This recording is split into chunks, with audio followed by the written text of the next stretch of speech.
My latest piece of test equipment is a vintage HP 8614B microwave signal generator. It goes from 800 megahertz to 2.4 gigahertz.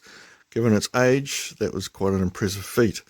But on doing some testing and calibration of it, I had found a fault with a regulator valve, an OB2 regulator valve, which is a shunt regulator and regulates to a nominal 108 volts. The fault was that the valve was flashing over, the neon gas inside was flashing over.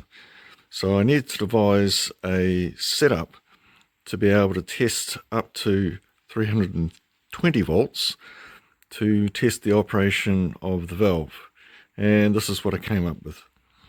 So this setup here consists of the mains supply, which comes on the lead, and the power goes through a circuit breaker and a quartz halogen light bulb, which limit the inrush current due to the magnetization of the variactor.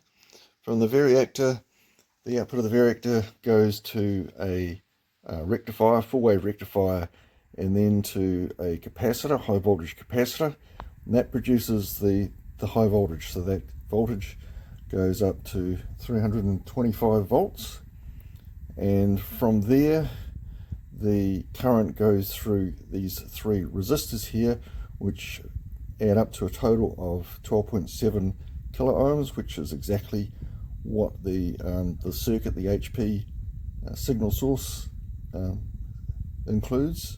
And it then goes through to an old multimeter, amp meter, that measures the amps, which normally should be about 16 or 17 milliamps, and the voltage across the regulator valve is measured on this fluke.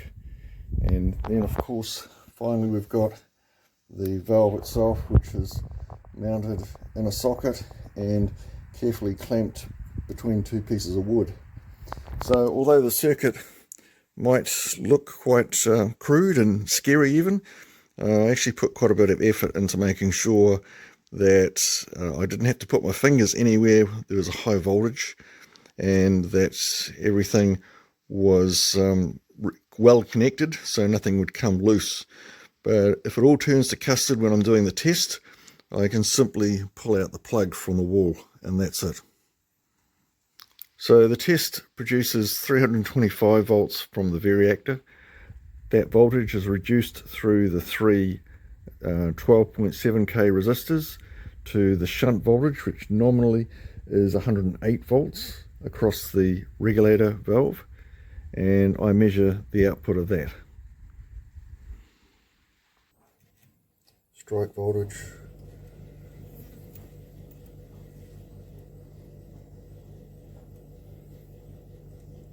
five milliamps, 7.5 milliamps, 10 milliamps now,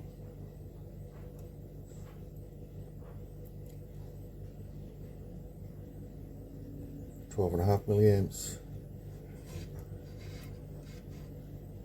reducing down to 5 milliamps, still striking below strike voltage, and it's off. Okay, so the valve is faulty.